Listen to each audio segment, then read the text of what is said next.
Hey folks, Wilhelm the Esoteric here. For today, I'm going to start going over a trauma series, a 3-video part series on trauma. So, as human beings, we've all have had trauma. What varies from human being to human being is how much of that trauma that we have had, and how we cope with that trauma or lack thereof. A lot of people are coping with trauma and they have no idea that they're coping with trauma. Because trauma is implemented, and put into us at a young age. For us as human beings, when we're in our first years of life, usually from the ages of 2 through 7, research has shown us that the brain is in the theta stage. What occurs to the brain when we're in the theta stage? The first 7 years is a significant period of physical, mental, cognitive, and emotional change of different sorts for how we socialize and interact with the world and those around us. So while this is going on, our brain is producing quite a bit of theta waves. Now, theta waves, what happens when we get theta waves? When the brain is giving off brain waves that are theta waves, an individual is thought to feel relaxed, at ease, artistic, perhaps creative, imaginative, open to a variety of new experiences, open to learning and conquering new things.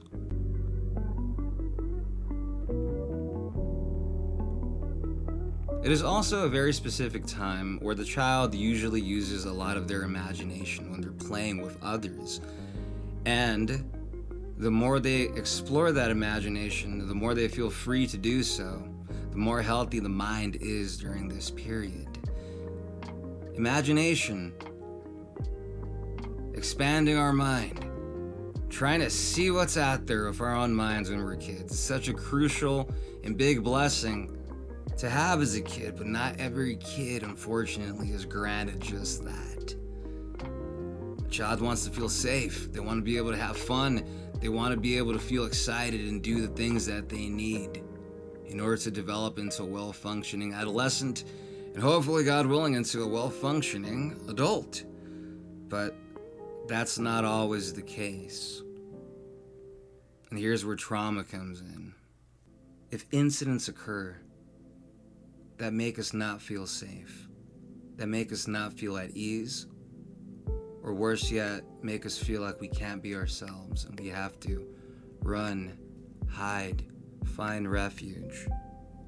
If we're having to do that within those first years of life, that's going to be a big implication as to the blueprint of who you might become in the future. Let's look at now at different types of trauma a person goes through. The following are common types of childhood trauma. We look at the list and we see abuse and neglect. These are people perhaps who have been verbally abused, who have been told horrible things from family members, from teachers, from friends, or who perhaps have been neglected by family when they really needed some safety or some guidance or some love. Perhaps continuously, there was no one there. Or we move on to family violence. That's when we see perhaps the parents physically assaulting each other, or one parent assaulting the other, or in some families, one or both parents physically assaulting their kids. And that is extremely traumatizing to someone.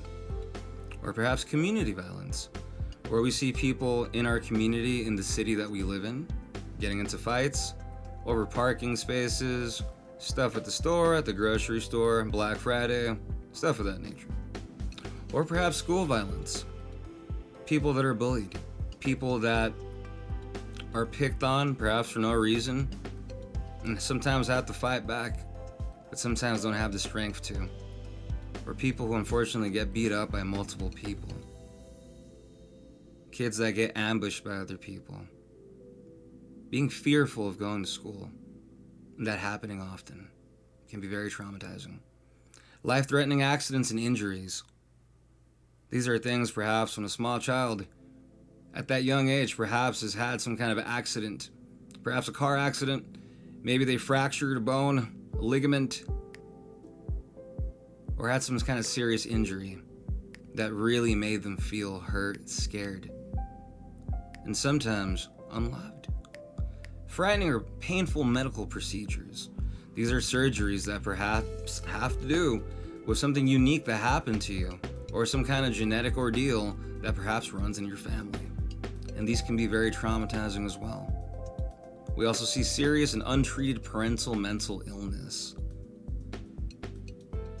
These are when one of our parents perhaps has a sort of condition or an illness where they can't be there for us. Where instead of them being there for us, we have to be there for them. And that's when the child becomes parentified. When the child has to do what the parent does and has to parent their parent. And at such a young age, the young child probably isn't ready. And even though you probably did feel motivated and wanted to love and care for one of your parents, there was probably a lot of neglect that you had to face because of being parentified at such a young age. We look at loss of or separation from a parent or other loved one.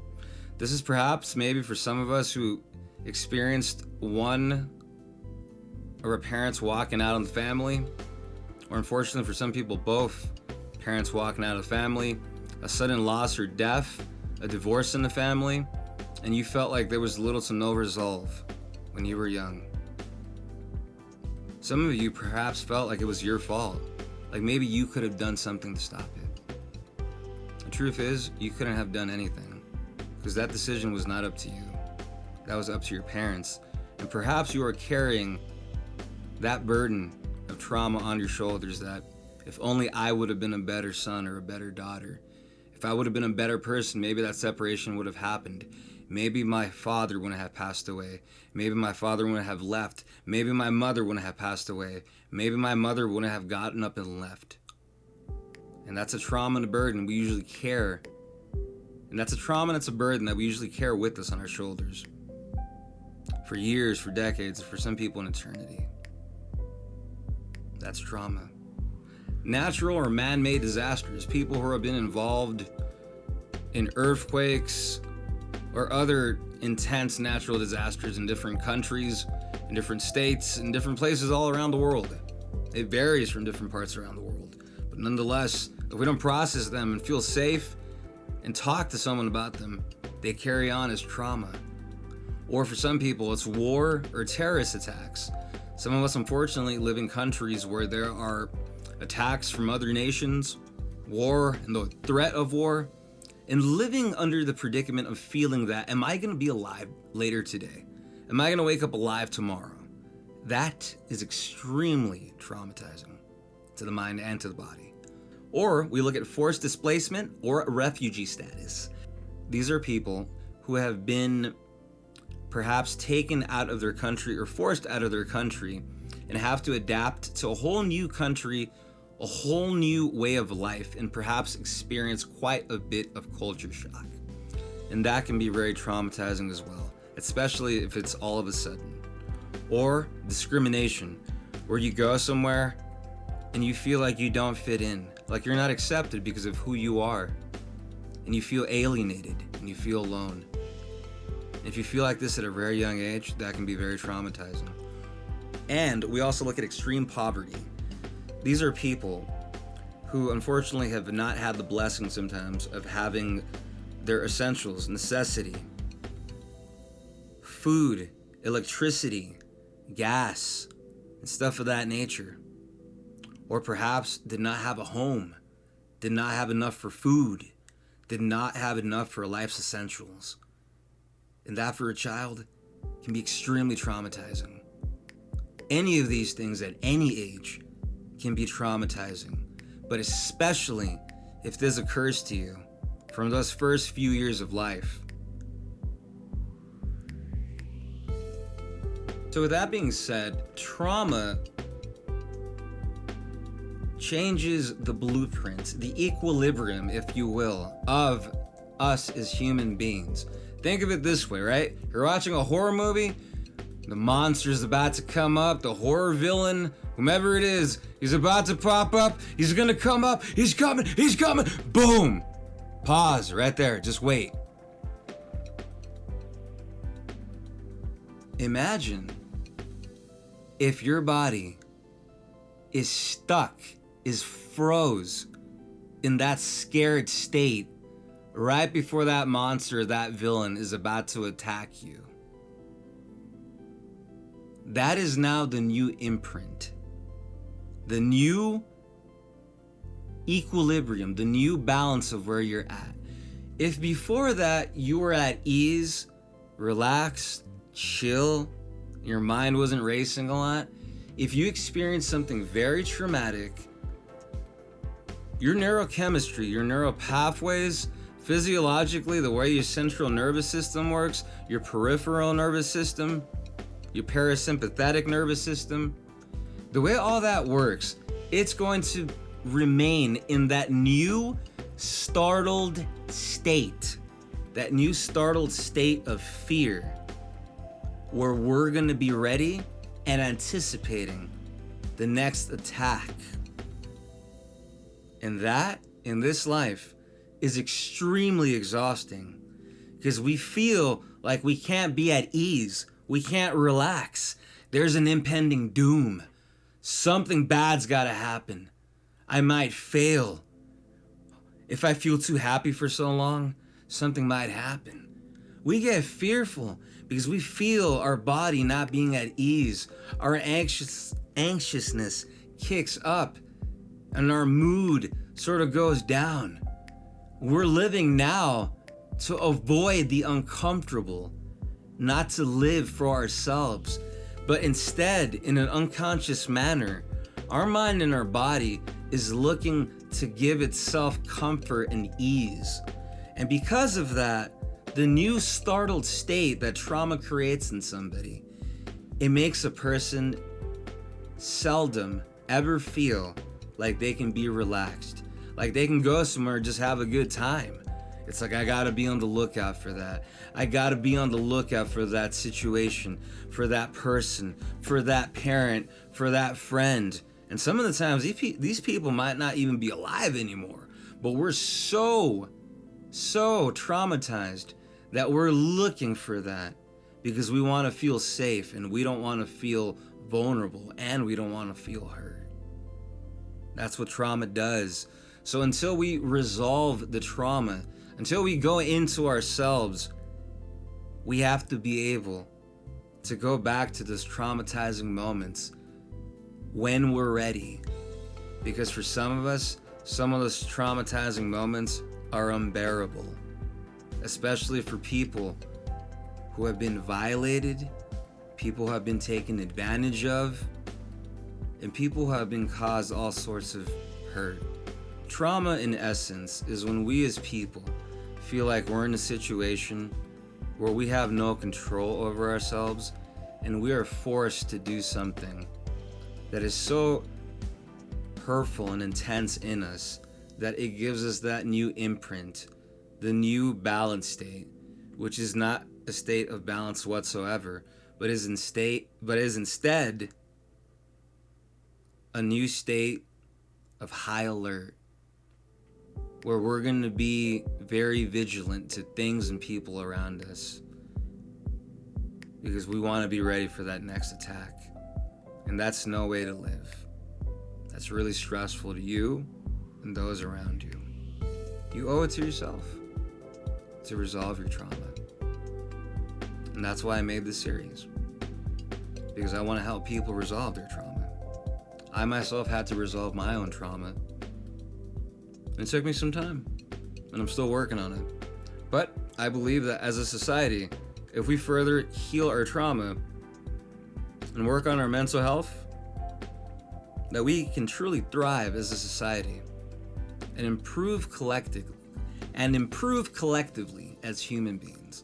I truly believe it. So with that being said, I am going to share different attachment styles and ordeals about trauma, and I will also be giving you some anecdotal stories of myself and traumatic events that I went through to sort of help you further process these things so you can see how trauma is alive in each and every one of us. It just depends on how much we work on it or if we want to work on it. Some people don't want to work on trauma and would rather just continuously let life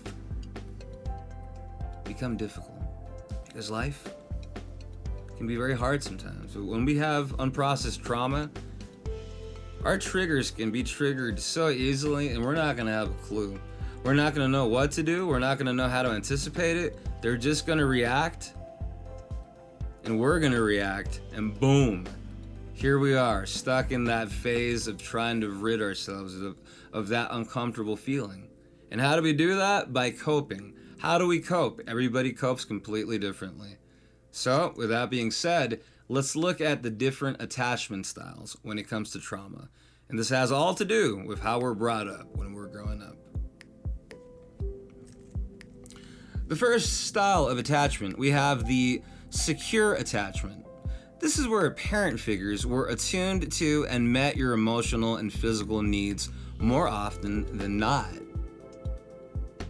We learn as adults that adults can be trusted. People care about me. I can ask for help and I matter. I am safe to be in a relationship. In adult relationships, we feel loved, trust our partners, and have low anxiety levels. This is an idea of a secure attachment style. Not everybody has this, but this would be the more ideal one. This is where we feel our physical needs and our emotional needs met by our parents. We don't feel neglected. We feel we can talk about things. We feel that we can perhaps break something, injure ourselves, and can still talk to our parents and not feel a sense of we're going to get hurt, we're going to get abused, we're going to get yelled at, and we're going to be made to feel like crap. So attachment style is really important. And in secure attachment style, these are the type of people whose trauma perhaps is not all that intense. Sometimes it can be, but a lot of the time it's not. A lot of the time it's the secure attachment style. Moving on to the next attachment style, we see avoidant attachment. Avoidant attachment, parent figures were dismissive and consistently emotionally neglectful. We learn no one cares about us. Our needs aren't important. It's not okay to ask for help. I am alone in this cruel world. In adult relationships, we can be commitment phobic, feel suffocated by partners, become lone wolf, or hyper independent. This happens to people who grew up in families where when they had a problem with something, perhaps a bully, or maybe even a teacher who was bullying or harassing you as a child, your parents perhaps sided with the teacher and said you're just being silly, you're overreacting, it's your fault. And you're like, wow, I come to my parents for help, but rather than making me feel heard and understood, they reject me and they belittle what I'm feeling. And most importantly, they don't believe me. When you do that to a child for something that is so strong for them, or they are depending for you, and you neglect them like that, you can guarantee they are never going to forget that. And that is creating a blueprint of trauma in them. And the more you neglect them as a parent, the more you were neglected perhaps by a parent, the more difficult this will be. Because it'll be hard to create closeness sometimes with other people, because you might feel that they might be just as dismissive as your parents were. And rather than letting others know how you feel about things, it perhaps hurts too much to let others know, because some people have mentioned to me, I don't feel like telling my parents or other people things because I just know they're not going to care, they're not going to want to help me. So I would rather assume that they're not going to help and just continue in how I feel. And that's so sad. That's so unfortunate. Because as people, we deserve consideration. We deserve to be validated and to be able to process how we're feeling. We also need to learn how to be accountable for some of the wrong that we do as well. We're not perfect. But we deserve to be heard, especially those of us who have been so neglected. Let's move on to the next one. Moving on to the next one, we have fearful avoidant attachment. This is where a parent figures were emotionally abusive, traumatizing, and a cause of deep fear. We learn that love means no boundaries. Abuse is normal in relationships, and how I feel has zero relevance. I have no worth. In adult relationships, we rarely, if ever, feel safe, can lash out, engage in relationship sabotage. In the fearful avoidant attachment style, people learn that how they feel, like the previous point, does not matter. They get into relationships with other people, perhaps later on, where they become adults that don't respect their boundaries, and the person just takes it. As a person, you've just learned, I just have to take whatever abuse or negativity is thrown at me. These people, in the long run, can become people pleasers that have trouble setting boundaries, telling other people no, telling other people, I'm sorry, I can't make it today. I have something else that's very important I have to work on. These are people that have difficulty advocating for themselves, because anytime they did to their parents didn't give a crap, or would treat them even worse for bringing something up, or would just not care and not do anything. Because in a lot of these type of families, the parent is the one who wants to be heard. The parent is the child. The parent goes off on tangents, complaining and just talking about all these things they're feeling and going through. But then if the child does the same thing, the parent is not having it. And it's just like, I'm sorry, I'm busy, I can't talk right now. You need to go play outside or something. So there's a double standard where the parent wants to be heard by the child, who is parentified. But the child does not have the right, apparently, to be heard and validated in this situation. That's because the parent at that point is also traumatized and has been parentified by their own parents. It's called generational trauma, neglect, and all these types of attachment styles can happen from generation to generation and from hundreds to thousands of years. These things have been happening. It's not until just recently, the last couple of years or so, last couple of decades, if you will, that we have learned more and more about this. And the more we learn about it, the more we learn how trauma impacts our physiological health as well and our cognition. So it's very tough for people with fearful avoidant attachment to get into relationships or in workplaces where they have to advocate for themselves because they didn't have that right or that blessing a lot when they were growing up. So that can leave a huge scar, a huge trauma scar on that person. Moving on to the next one. We look at now at the anxious attachment. Parent figures were highly anxious or emotionally distant. They reacted to their own emotional state and low stress tolerance, moody, impatient. We learn adults are unpredictable and I have to protect myself. No one will meet my needs. In adult relationships, we feel highly anxious when separated, tend to become fixated on what our partner is doing or thinking, making impulsive choices. This happens to individuals who grow up in families where how they feel, much like some of the other points you mentioned, is not really regarded. Instead, the parent and how they feel, or both parents, how they feel, that is the focal point. And a lot of time, it's just one parent. And the rest of the family has to accommodate to the unpredictable mood and behavior of that toxic parent. And that is very exhausting, especially with very childish parents who are still traumatized, who come home throwing a temper tantrum, throwing furniture, insulting everyone and everything around them, breaking promises that they just promised recently because they can't regulate their emotions. That parent is going through trauma. And at that point, that parent is continuing to traumatize the child. And perhaps you were that child.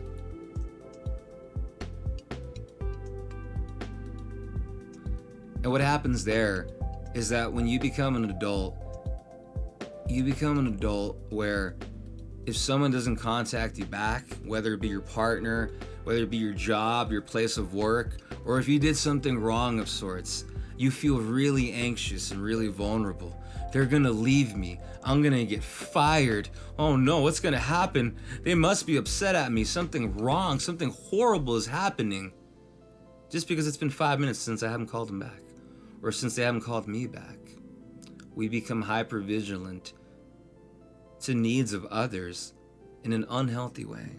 And we neglect ourselves, just like our parents neglected us. So it's very, very stressful.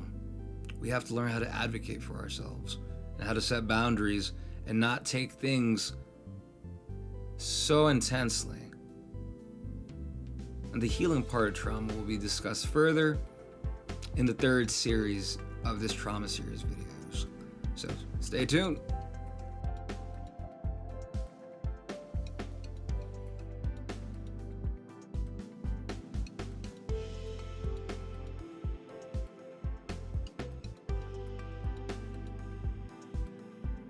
Also, mentioning a point with impulsivity, people who have grown up in these types of homes or environments, they're going to have difficulty with impulsivity because the fear and anxiousness of separation or being left or being fired or let go is going to cause you to do and say things that you perhaps would usually not likely do, but are going to do in a desperate attempt to save or fix the situation.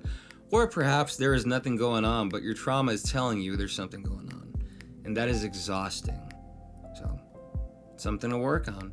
We look now at emotional manipulation. This is what can happen in many households where trauma is reigning supreme from generation to generation in one house. What happens? Let's take a look.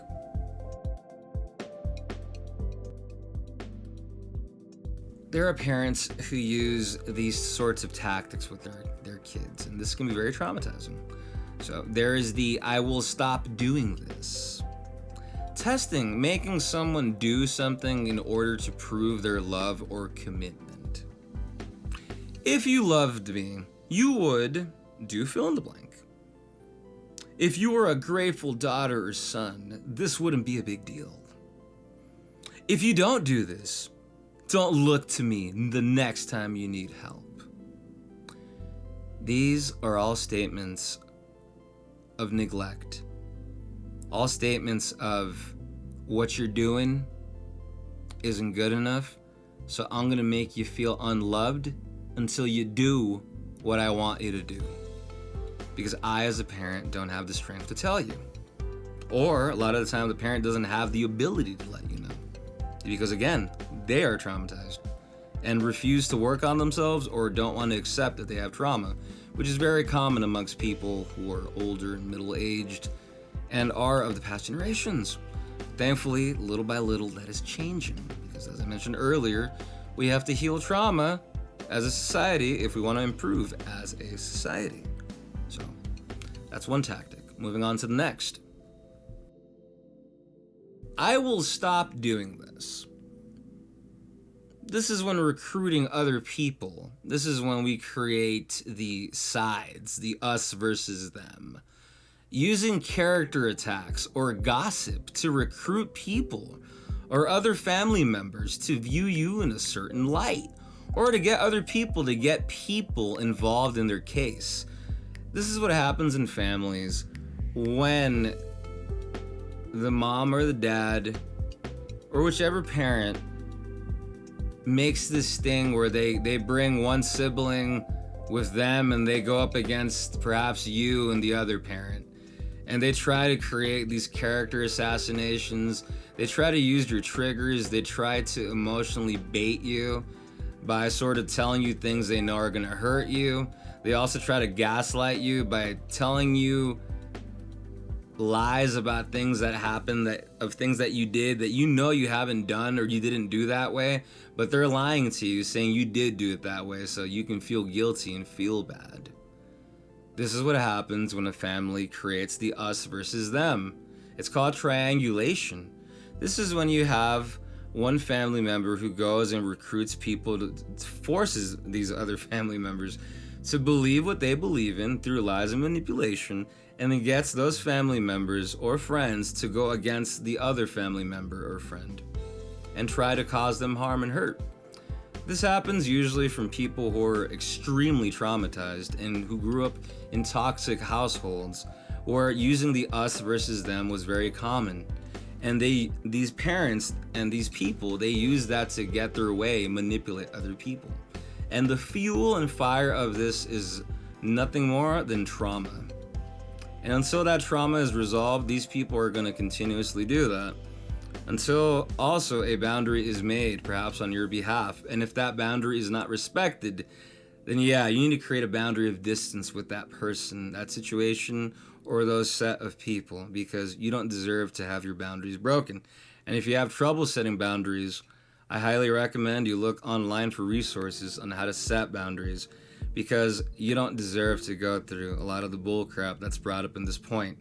People who grow up in the us versus them household or around friends that do that is a load of bull crap. No one deserves to go through that. People need to learn to have the strength to confront and be able to speak about things up front and with someone rather than trying to attack someone from behind. That's a trauma response, and that is not maturity, and that is not being an adult. So again, if you have trouble setting boundaries, there's thousands of videos here on YouTube. I eventually will also work on a boundary setting video, but for now I gotta finish this series. So hold on tight, fly a kite, and let's move on to the next point. Guilting and shaming. This is what happens in people that grow up in households where parents usually say, "I really thought you were a caring person. I guess not. You're getting more and more selfish. Looks like you can't help anyone anymore. You don't set boundaries with your own family. Family comes first. You'll miss me when I'm gone."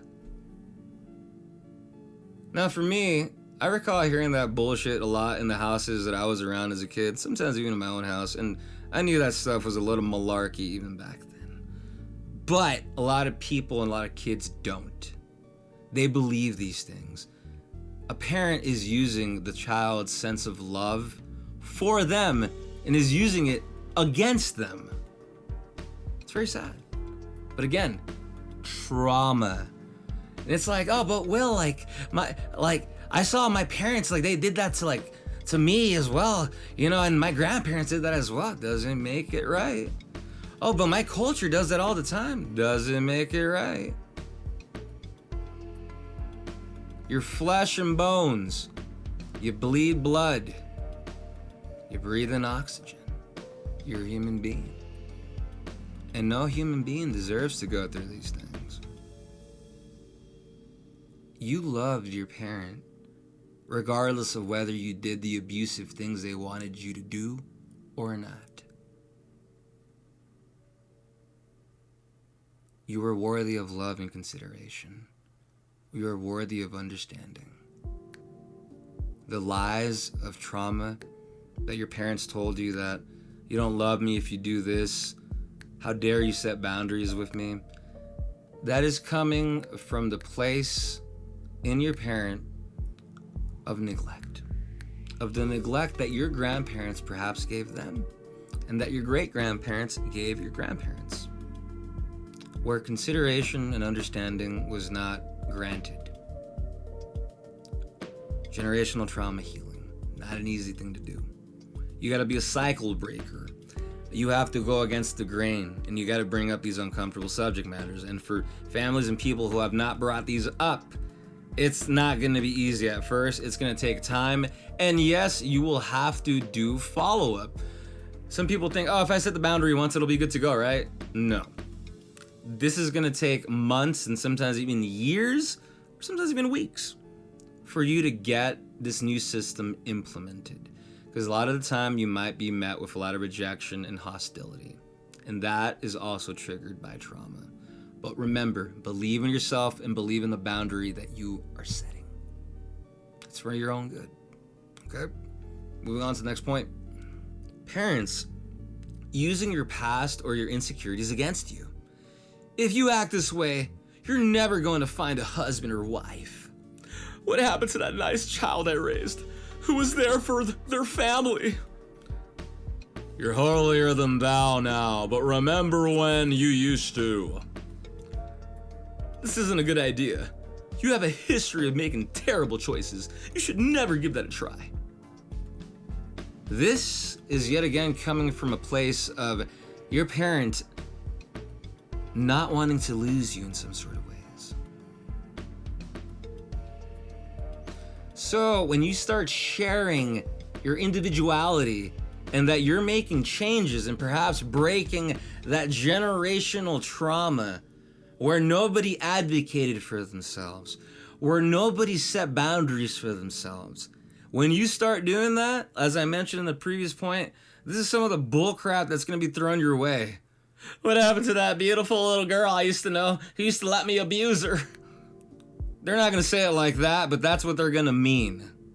And it's a tough ordeal. Remember though, you're strong. Set those boundaries. If they tell you these things, they're literally poking at your heartstrings. And if you have a good heart and you're loving and you're traumatized, it might work sometimes. Don't let it work. Remind yourself of what they're doing. Remind yourself that the situation is bigger than them. Become aware of trauma. Use mindfulness. Be aware. How does your body feel when your parent tells you some of these things? How does your breathing change? Where do your thought patterns go to? When you become aware of those things in your mind and in your body, you have conquered your mind and your body because you have brought self-awareness to a place that has not had self-awareness. And you are now in control because you get to decide what you're gonna do next. And that was not a choice while you were growing up or for many years. So it's gonna take work and it's gonna take follow-up, but you can do it. Remember, when the parent tries to trigger you, don't let it get to you. They're just using all their tactics they've learned against you. Remember, they know all your insecurities because they placed those insecurities in you to begin with. It's not an easy pill to swallow, but you're strong and you can overcome. And so can they. The thing is, we have to just want that. We have to want it more than anything else or anybody else. If we don't want the change won't come. You have to want it. You have to put in the effort and you have to put in the follow-up and work. Once you do that, you can make wonders. I believe in you. Do you believe in yourself? Give it a go. The parent shows lack of empathy. You bring up issues, feelings, or try to set a boundary, and the response is 100% focused on how this impacts them instead of your own emotional experience. How many times as an adult have you tried to set a boundary with your parent only for them to make it about them? Oh, I guess I wasn't a good mom, or I guess I wasn't a good dad, otherwise you wouldn't be telling me this. Well, all the things I ever did for you, only for you now to tell me that I can't say or do something that makes you feel bad? How dare you? Again, they're not really gonna say it that direct, but that's what they're trying to say. So, what you can do is when you set that boundary, you have to remind them, I still love and care for you, but I also love and care for myself. And that's why I'm setting this boundary. Communication is key. The delivery of communication is key. It's gonna make or break how this boundary goes. And there's some type of families that, man, they are not down with the boundaries and they will give you all this horrible reactions and stuff. And if they do that, well, guess what? Set a space with them where you won't see them for some time. That's gonna show them that, hey, you care for yourself and that what they're doing to you is not okay. And you have shown them it's not okay by your absence. It's not easy, but you don't deserve to feel like crap by having people break your boundaries and make your boundaries all about them and why it makes them feel bad. You're what matters, not that. And eventually as well, for some of these parents, they will also learn how to set boundaries in a healthy way. It's gonna take time. And will every parent do that? No, this is not an ideal world. We can only hope. If we give somebody the tools, It's up to them to build the damn house. Will they build it? Depends on the person. But let's hope for the best. Let's be realistic too. The next point, I will stop doing this. So when a parent has the icing or the silent treatment. So when a parent cuts you off completely, shuts down when you don't go along with what they want to happen. This is when a parent does usually what their parents did to them, that they won't talk to you, they won't look at you for a couple of days, hours, weeks, months, because you have done something that they don't like. Like setting a boundary for yourself, for example, and they don't like that. Well, your parent needs to learn and understand that you are now an adult, you are older, and you deserve to have your rights and boundaries respected. And if they don't respect your boundaries after you have set them forth, then you need to remove yourself from your family members, your friends, or that situation. You need to set a boundary where you won't always be around. Perhaps you lessen the amount of times you go and visit, or perhaps you flat out just stop visiting and let them know, this is my boundary. If you cross this boundary one more time, I'm gonna stop visiting you. I'm not gonna call anymore, or I'm going to diminish the amount of times that I contact you. If they have a negative reaction towards that still, you need to hold that boundary firm. Because people who did not have their boundaries respected will definitely not allow other people to have their boundaries respected. Because neglect was shown to them, so they're also going to show you the same neglect that they faced as well. And let me tell you something, that's not fair to neither of you. So please set that boundary for yourself. And understand that, oh, but I'm scared that my parent might not talk to me ever again. Or is it, well, it's their loss because you're growing and they're not. Is it really worth it to remain in a toxic environment just for the sake of holding the peace together? You're gonna drive yourself nuts. Eventually, you're gonna start getting different sorts of conditionings happening to you. Your body is gonna start creating different disorders due to the resentment and stress. Your gut, your physiology, and your central nervous system is constantly feeling.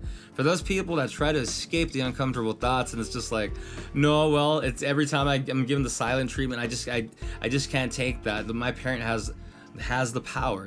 Screw that crap. Don't let your parent have that power. If they're giving you the silent treatment, you let them give you the silent treatment. That's their freaking loss. And that comes from their own upbringing. Or guess what? Their parents did that to them too. If you show them that doesn't affect you and you're still gonna set your boundary, you take the power away from them. And I can guarantee you they will start doing it less and less because they will see that, oh, like, my son or daughter doesn't react the way they used to when they were younger, when they used to start crying when I didn't talk to them. Now they don't care, so I have to do something. Be brave, be strong. Most importantly, believe in yourself and in what you're doing. It's worth it because your life is certainly worth it. And the final point of manipulation. I will stop doing this. Your choices aren't honored or respected. You've set a boundary and it's ignored or violated. You've made a choice in your life, it's mocked or joked about, not taken seriously. Say, for example, somebody who perhaps grew up in an alcoholic family and they've decided to stop drinking alcohol because they've seen the recklessness it causes their body and their mind and their friends and family. But when they go to their family get-togethers, the family is like, nah, just have a drink, you'll be fine, what are you talking about? And they make fun of you for the boundary it is. It doesn't have to be alcohol. It can be any other boundary you have made that you know helps you out, that the rest of society and your friends and other people that are close to you, they respect that, but for some reason your family doesn't respect that. That's not cool. That's so unfair and inconsiderate. But again, that has to do with the reinforcement of setting your boundary again, that you didn't deserve that. And you don't have to take that.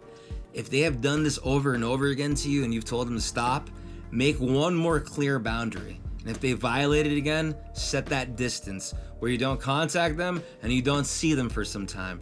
They need to feel that you have authority in what you're doing, that you believe in the boundary of what you're setting, that you're not gonna let their trauma and their negative behavior drive you or dictate you or control you into doing what they want. Instead, you have the control. You have that boundary and that consideration setting power that you can set. So be strong and set that boundary with those that mock it and violate it, because you deserve to be respected and to have your boundaries respected as a human being, just like they do.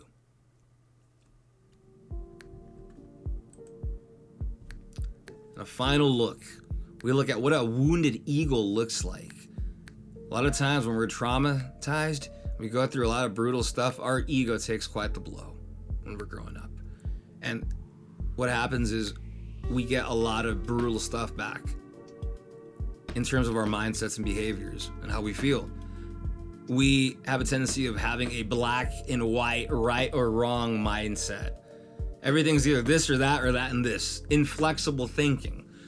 Either that, we become strongly attached to certain identities, whether it's a certain person, a certain group of people.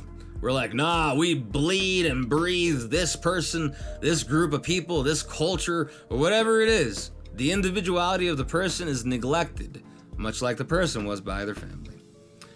Or we start feeling like differences in opinion are direct threats to you. People have a wounded ego because of trauma. If someone disagrees with what you're saying, and if it's just another opinion that's non-threatening, you might take it like it. They're like, how dare this person not agree with what I'm saying and say something different? And you might want to attack that person verbally. For some people, even physically if they're triggered. And that's very annoying and very exhausting, and something that shouldn't occur. We also look at constant comparing yourself to others. People who had their ego bruised because of trauma growing up will constantly be comparing themselves to their neighbor, to their coworker, to their classmate, to their other family members. I'm never good enough. Just look at everybody else, and a bunch of other bullcrap that isn't true. But your trauma makes you believe that it's true because of all the pain and suffering that's come because of that. We also look at attempting to gain love or approval from external things like achievement, the material, or prestige. These are people who do not feel good unless they are achieving goals and accomplishing crap. Because if they're not achieving, they're not worthy of love or consideration. These are the types of people that have grown up in families where their bare needs, necessities, weren't always given, and were sometimes given only dependent upon achieving accomplishments and great things. Hey, we're not going to show you love until you get straight A's, or until you do this, or until you do that. So what ends up happening is this turns into an adult later on that's, wow, in order for me to be respected and loved by people, I need to constantly seek validation and like just achieve external things and show prestige and that I have material goods. Because if I don't show that on the outside, no one's going to love me. That's a little bullshit and a little bullcrap. Don't believe that. That's trauma. And that's traumatizing parents that have done that to you. And then the final one, a wounded ego looks like judging, shaming, or criticizing others in an attempt to feel valid. This is when we don't do something good, and we know deep down in our heart and in our mind that others perhaps have performed better than we have. But perhaps because of growing up around immature parents, we immediately start judging someone who does better than us, and start judging them, shaming them, criticizing them, saying all sorts of horrible things about them. And we say these horrible things about this other person because we want to feel better about ourselves. And this is something that's usually modeled to us by our parents. And we need to heal from that, because that's not fair to us or other people. So I hope this video brought you some insight in terms of how trauma works, what trauma is, what the different attachment styles are, and what the different manipulation styles are in the house, and also what a wounded ego looks like. So, what type of attachment style did you have growing up? What type of trauma did you and your family go through? I'd love to hear in the comments section. For some of you who are willing to share, I know this is not the easiest stuff to talk about, but the more we talk about it, the easier it becomes. That and the trauma that you have gone through, you didn't deserve that. But we can heal, we can improve, and we can get that safety back of not feeling that impending doom when we do something or go somewhere. We're just gonna feel, you know what, we're gonna have a good time. We're gonna go hang out with people we're close to. Things will be all right. It's gonna be a good time. Ain't nothing to worry about.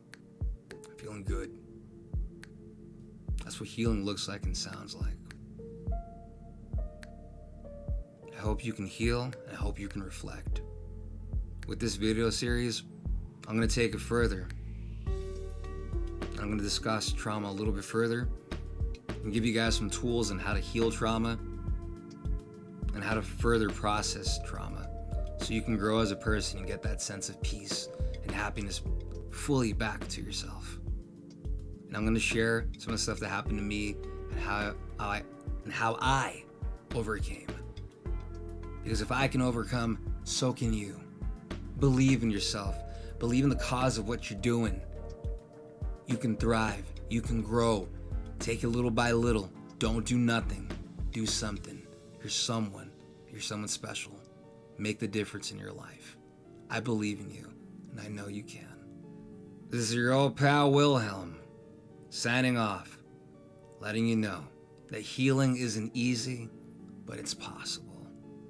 And you deserve the perks and blessings that come with that healing. Reflect. Become introspective. Take some notes. Learn. Grow. Prosper. You can do it. I wish you all the best. Blessings to each and every one of you. Take it easy. Until next time.